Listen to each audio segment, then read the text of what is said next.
Hello everybody, this is Julissa. Thank you so much everybody for coming back to my channel. Thank you so much to everybody who's listening right now in the podcast. Today is Saturday, it is Sunday, April 27, 2025. I wanted to speak today about the death of Rey Rivera in Baltimore, Maryland, okay? Before I continue, I want to say thank you so much to everybody who's listening using Spotify. Do not forget to follow me there. And thank you so much to everybody who's watching this video right now on YouTube. Don't forget to share and like the video. So this story, and I don't even know if I'm going to have to do a part 2 of the I might have, because there's a lot of unanswered questions regarding the death of Rey Rivera.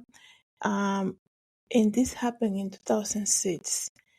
And I know there's a lot of people who are familiar with this case, but I'm still gonna give you kind of like a little more details of exactly what happened and who Rey Rivera was. Okay, just over the weekend I was able to head out to be in Maryland, and I was able to go out there and see the Belvedere Hotel, where everything happened here and where his body was discovered, okay? And I'm going to put here some videos and photos of what I was able to capture outside of the Belvedere Hotel. And you'll be able to see it if you're watching this video on YouTube. And if you're interested, as you listen to the podcast in any of the apps that the podcast is available, you'll be able to feel free to come to the Julissa Designs YouTube channel to look at the videos. So this is one of those cases that, like I said, every time there's a new podcast about it, every time somebody's making a video about it, I like to watch it because there's so many unanswered questions. And I didn't even know. I was like, I can't believe I haven't made an episode about Rey Rivera. And because I feel like I didn't even know how to what to think of it. Okay, because every possibility that I create in my head, I'm like, well, there might be already an answer for that. But there are certain things that you like, that's a little weird. That doesn't make sense, okay? And it's a very sad case when it comes, he was just a newlywed. He was just recently married. And it's a very sad case to see how he ended up and how he was found. So let me just tell you who he was, okay? Rey Rivera, he was originally from Puerto Rico, I believe. And by the way, if you're listening to the podcast, his first name is spelled Rey, like king, is Rey Rivera. Okay, so let me read to you what Wikipedia is saying about him here. The body of Rey Rivera was found on May 24, 2006, inside the historic Belvedere Hotel in Mount Vernon neighborhood of Baltimore, Maryland, United States. Although the event was through, self-harm, I don't want to say the word here, so they don't cancel the video. The Baltimore Police Department, that's what they rule it as. The circumstances of his death are mysterious and disputed. Rey Omar Rivera was born on June 10, 1973, to Angel and Maria Rivera at the time of his disappearance.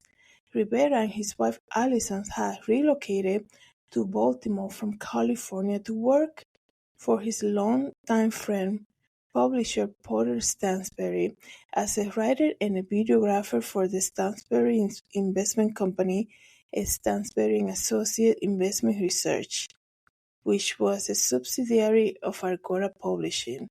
His disappearance. So let me tell you what happened. More details about it. Rey Rivera went missing from his home on May 16, 2006. Okay, so the anniversary when he first went missing is coming up in May, right? So he went missing on May 16, 2006, shortly after receiving a phone call from the Agora Publishing switchboard, according to a guest staying at the Rivera residency at the time. After several days of researching for clues on his whereabouts, Rivera's in-law found his car located in a parking lot of St. Paul Street in Baltimore Mount Vernon neighborhood near his workplace. Rivera's co-worker went to the top of a parking structure near where the car was discovered and noticed a hole in the roof of the south wing of the Belvedere Hotel next door. Police soon discovered Rivera's partially decomposed body inside the conference room under the hole. And the investigation, it says here, as police began to analyze the case, numerous aspects seemed out about Rivera jumping out of the main roof of the Belvedere Hotel, partly due to the hotel mansard roof. There was a considerable horizontal distance between the hotel and the location of the lower roof. The vertical fall approximately would have been 177 feet, and it says here would have taken approximately 3.3 seconds. This suggests that Rivera, if he did come from the roof, and travel horizontally distance of 43 feet before the impact, would have to have a horizontal speed of 10 miles per hour, which is a speed between a fast run and a sprint for an average female wearing sports shoes. But Rey Rivera was wearing flip-flops, okay? Rey Rivera was wearing flip-flops or was barefoot and would have had a maximum run of just over 15 feet or 5 meters, 2.5 seconds. Rivera's eyeglasses and phone were found relatively intact on the lower roof near the hole. Because of the circumstances surrounding the incident are unclear, the medical examiner marked Rivera's manner of death as undetermined. Okay, after searching the house for evidence, Rivera's wife, Allison, found a note behind his computer. The confusing note included the names of prominent figures in Hollywood, movie titles, Freemasonic quotations, and additional ramblings. And the authorities analyzed the note and ruled it out to be a self-harm. They ruled it out not to be self-harm in nature. The Baltimore Police Department will soon step back from the investigation into the case after ruling Rivera's death as a probable self-harm. So, wow. The media coverage and alternative theories. Rivera's death was featured in an episode of Unsolved Mysteries in July of 2020. I'm sure a lot of people were able to watch the relaunch of Unsolved Mysteries on Netflix. And I think they did a great job in that. But this case is still, like I said, as much as videos as you watch, as much podcasts that you hear about the death and disappearance of Rey Rivera, there's so many unanswered questions and things that just don't make sense, okay? So the relaunch of Unsolved Mystery featured Rey Rivera as the first episode. In addition, theory offered by the show is that Rivera may have jumped from a ledge several floors below the roof, but it would have been difficult for Rivera to access the ledge from a privately owned condominiums and offices that had windows on the ledge. And that's basically a summary of who he was and how his body was found. And so many questions, like I told you guys, so many unanswered questions about him. Besides the fact that, when they found the body on the roof of the Belvedere Hotel, I believe by then he was already been missing for like a week, right? How is it that you're gonna say to the family, like authorities are telling the family, oh yeah, he jumped, but this man flip-flop, he was still wearing his flip-flops, okay? And his phone was near him, his sunglasses were near him, like, how are these items like intact? How can the phone didn't break, right? How come, the flip-flops were still like, even if it was on him or near him, that's still very questionable, right? Um, so many things, like that's one of the biggest one right there, how he was found like that. And some of the items were found near him, okay? And the other thing with this case, like I told you, they have been married for about 6 months by then, I believe. And they have been married for about 6 months. This man has taken, I believe it was $15,000 on Allison's credit card, the wife, to buy video equipment because he wanted to start a new project, right? And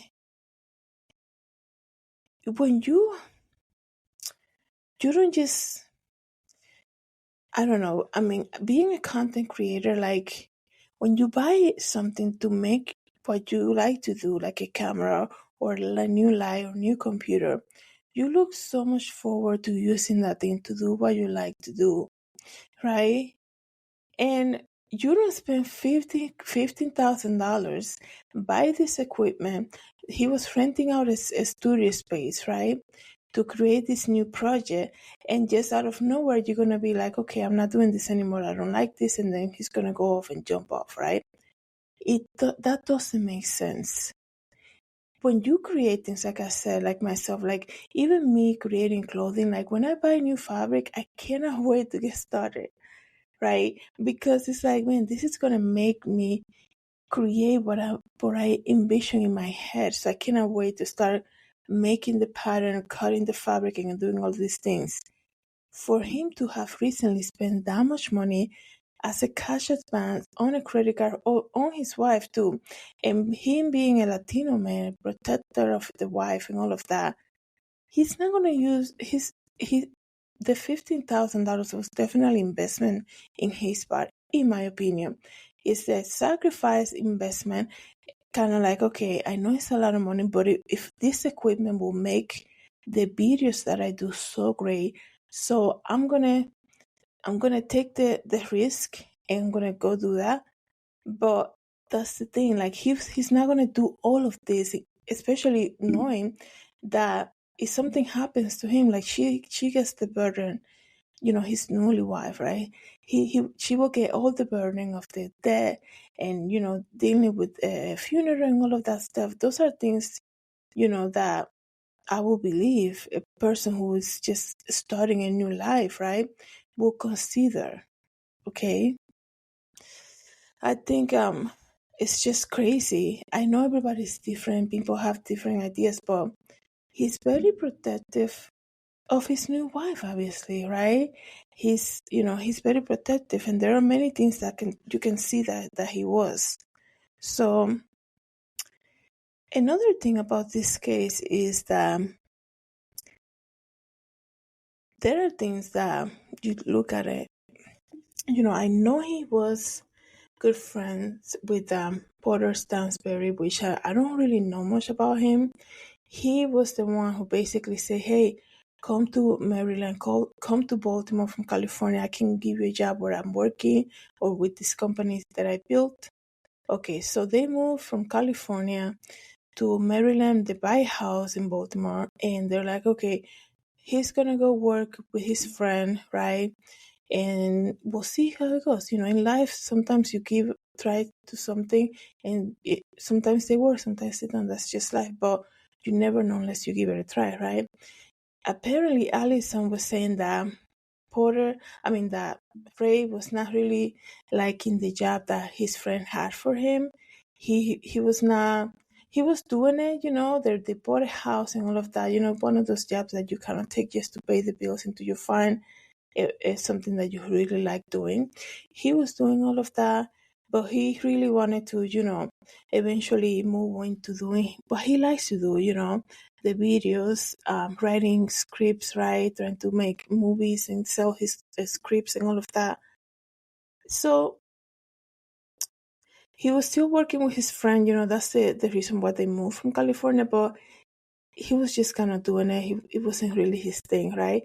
And you can tell that without even knowing so much about him, because On the side, I guess you can say he was still buying like equipment, right? He bought $15,000 worth of equipment to kind of continue on with his dream, right? So, I don't think a person who's doing all of that will just snap out of, will be like having this moment of whatever and just gonna go off and jump off, right? That just doesn't make sense. You see a lot of people who, I know everybody's different, but you see a lot of patterns, right? You always want to look at patterns, and people who tend to do this type of, self-harm and things like that, there is a pattern of, depression, sadness, and things like this, and on hopelessness, I guess you can say, right? Another interesting fact about Rey Rivera case is, let me just see if I can get this. There was something going on with the alarm in the new home. And let me just give you more details. In the Rey Rivera case, it says here, the home alarm was triggered twice in the days leading up to his disappearance. Once day before, and one on the day that he vanished. Alison Rivera, Rey's wife, reported sensing a great deal of fear in Rey on the night the alarm went off, which was unusual for him. The police initially suggested that a squirrel triggered the alarm, but this theory was challenged due to the window latch needing to be moved to trigger the alarm. So this is always that to me. The alarm is such a big red flag to me. Let me tell you why. Because in this case, you have somebody who they're new in the town, right? I think a lot of people who create content for, I don't know, videographers and like, I guess you can say YouTubers, we always, we tend to go to bed late, right? We're always editing. There's always something to edit, right? And the alarm in their house is going off late at night, right? And it didn't just happen one time. It happened twice, right? So the first, right? Let me see, when was that they called? Let me see.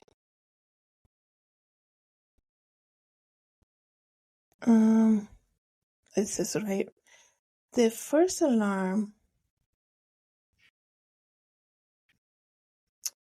Give me 1 second so I get the details.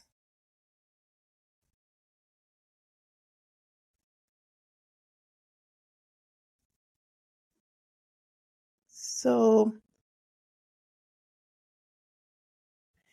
the next night says here that while living in Baltimore, the couple's home security alarm went off twice. It first sounded on Monday, May 16, 2006, around 1 a.m., okay? Alison woke up to the blaring noise, looked around the bedroom, and saw that Rey was already out of bed. With the house lights still off, she went downstairs to investigate. Suddenly, Rey came around the corner with a baseball bat. Family and friends describe Rey as not being afraid of anything. Still, on that particular night, Alison saw a look of terror on his face that she hasn't seen before. The police arrived at the house shortly after the alarm went off, and after checking the property, the police suggested that a squirrel triggered the alarm. That's probably one of the worst things. You're already fearful, and that is the last thing you want to hear. Like, oh, it's nothing, go back to bed. Like being awakened by an alarm at 1 in the morning and seeing your husband like with a baseball bat ready to attack whoever it is. And then that in itself, like, how do you go back to bed after that? Even if the police say, oh, it's just an animal who did that, don't worry about it, go back to bed. Even if it, that happens, you're still very shaken up to be awakened in the middle of the night by something like this.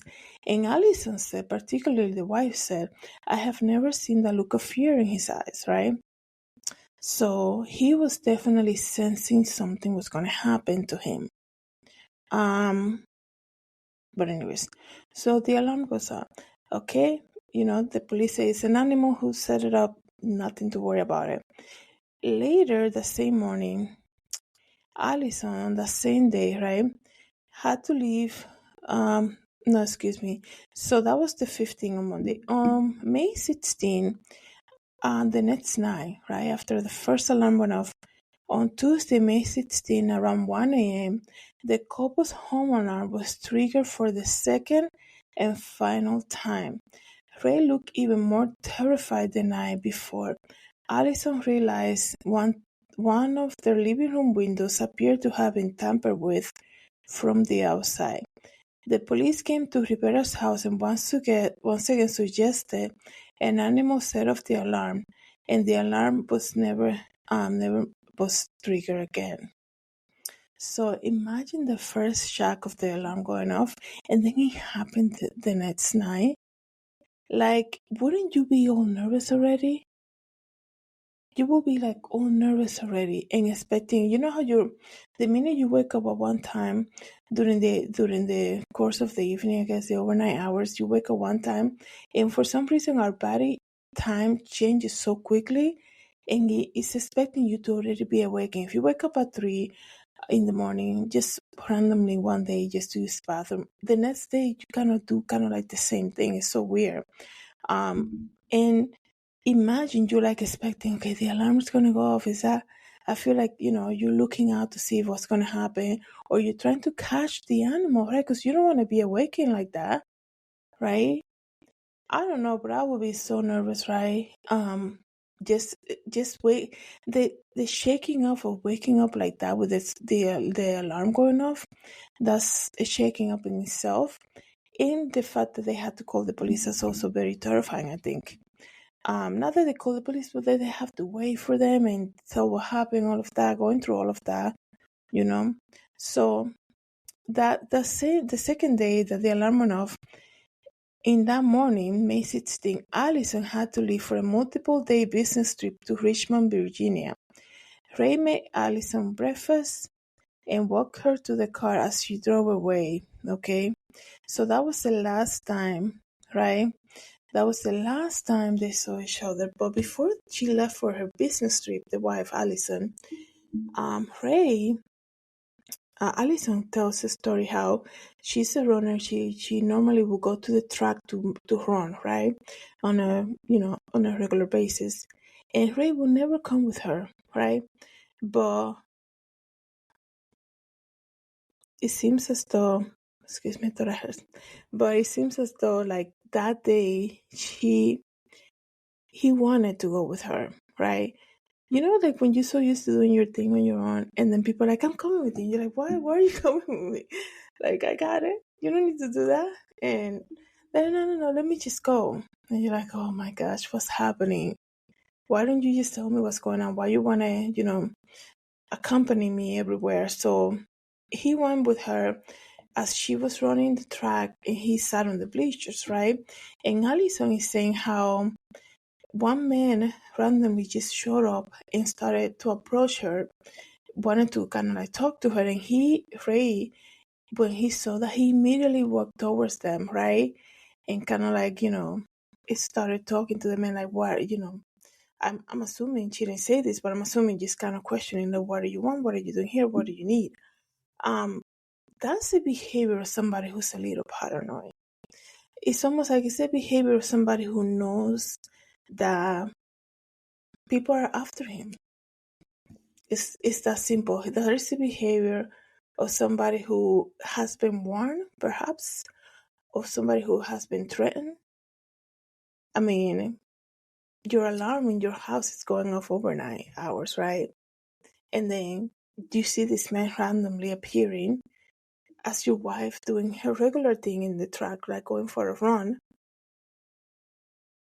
And you have to understand, when the alarm went off, he actually got terrified, right? He was terrified to the point that he grabbed a bat, right? And he was like, she said, Allison, this is from the wife.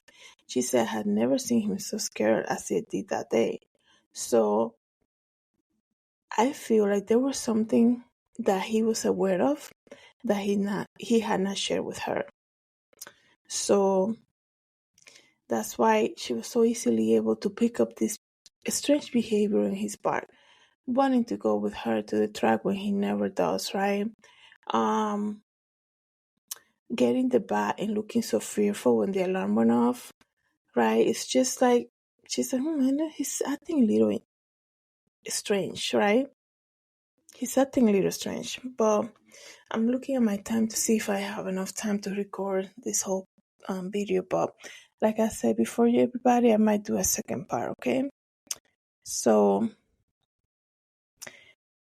another interesting thing about this case, which is a big question mark in my when I look at it every time, right?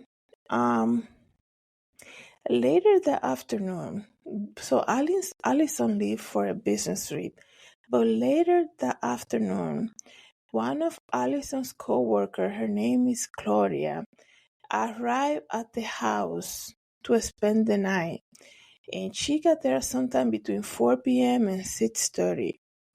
Claudia was relaxing in the upstairs guest room while Ray was working in his office next to the guest room. Claudia recalled that someone called Ray on his cell phone. Neither she or anyone else knows who made the call or the purpose of the call, and phone records would later show that the call originated from the Agora switchboard.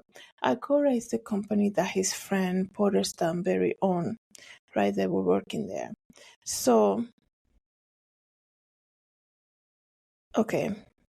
So, before I continue to tell you everything that happened there, I'm going to tell you why I have a big question mark regarding the friend coming over for a business trip to spend the night.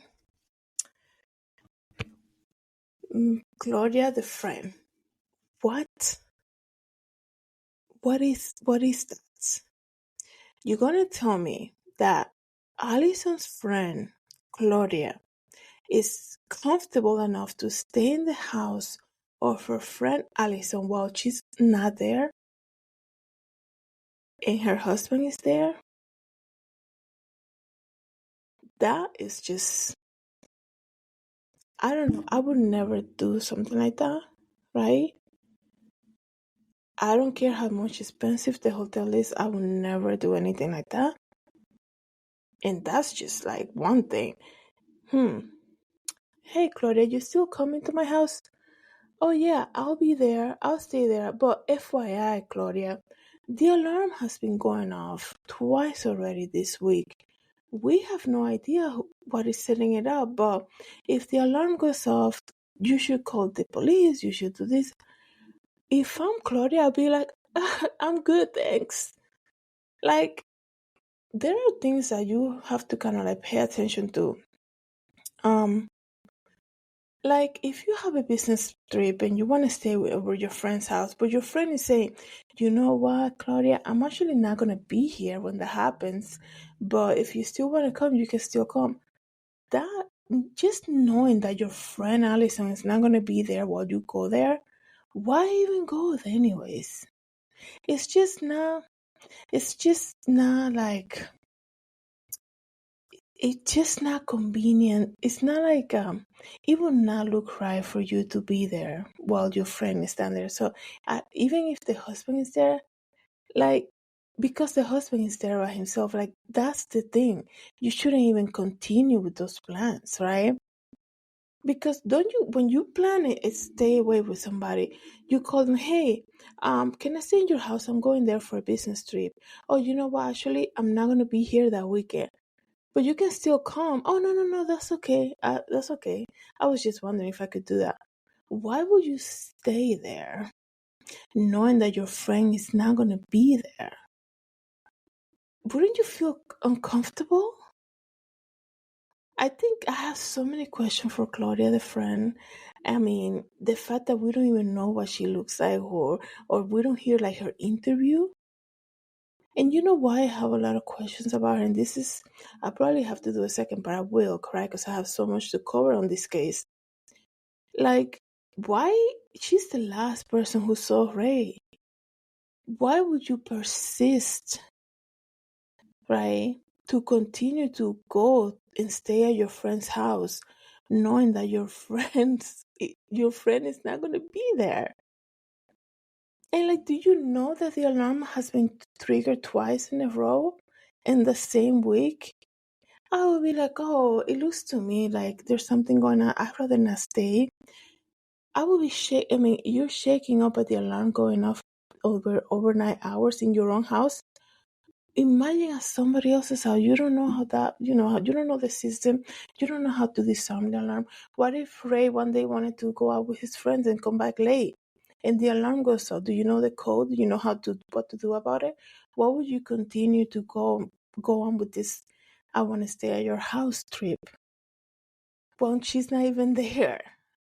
What was the point of that stay? Right? There's something with that. It's so clear, like looking at it from this perspective, from the outside. Why would the friend continue with this plan of staying there?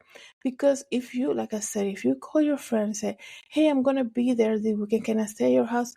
And your friend says to you, actually, I'm going to be away too. I have a business trip the same week, the same day. Oh, okay, never mind. I'm sorry. I just wanted to check. It's not like, well, my husband will be here. Be like, yeah, no, it's okay. I'd rather not. It's just, if it doesn't look good, like, there's a reason for that, right? Because look at what happened now. Claudia was the last person who saw Ray alive, the last person who spoke to him in that house, the last person who heard this phone call that he took, right? And Claudia doesn't want to show her face now. It was in 2006. Can we hear her side of the story? Can she come out and do an interview? Why did you agree to still stay in the house knowing that your friend was not going to be there? What was the reasoning behind it, right? You couldn't put a hotel on a credit card. It's a business trip, right? It was only for one night. Did your friend tell you that the alarm has been going on, you still persisted to stay? That didn't give you like, kind of like, oh, I don't want something weird going on, but their alarm keeps going off overnight. I don't want to be there, right? Why would you continue to do something like that? It's just, I really hope, there's nothing behind it, but because when people don't clarify things, it leads to people to speculate. And just as everything that I said, it just doesn't look good. Why would you want to stay in a house where your friend is not even there? Even if he tells you, oh, Ray won't be any trouble because he's working on his video thing in the office. Yeah, but your friend is not there. It's not that uncomfortable, right? Did they tell you, like I said, was she aware that the alarm was going off? And like in Allison's part, I know she went through a lot, but I'll be like, oh man, this is the day. I mean, my friend's supposed to stay here this week, but everything that's happening, I'd rather not. Like, my husband was just terrified the other night because the alarm went off. I don't want him to have to be responsible also for having my friend here too, if something goes wrong, right? Because if she was concerned about Ray, in my opinion, she would have to cancel a business trip and be like telling her boss, there's some situation going on in my house. There's a behavior that I'm seeing in my husband. It's not looking good. I don't think it would have been ideal for her to be like, okay, I'll have my friend Claudia look over him while I'm gone. That still doesn't make sense, right? Why would you want to bring that responsibility into your friend? Because look what happened to, right? Anything can happen, right? So it's just so many questions about this guest in their house. Specifically when we know, right, that it's usually, there's some type of answer that the person who last sees somebody before they die has the answer to. There's something, right, with that. So I'm running out of time. I'm only going to do a second part. Let me know, guys, what you think about this. Thank you so much, everybody, for coming back to my channel. Thank you so much for watching the video, listening in the podcast. Excuse me. God bless.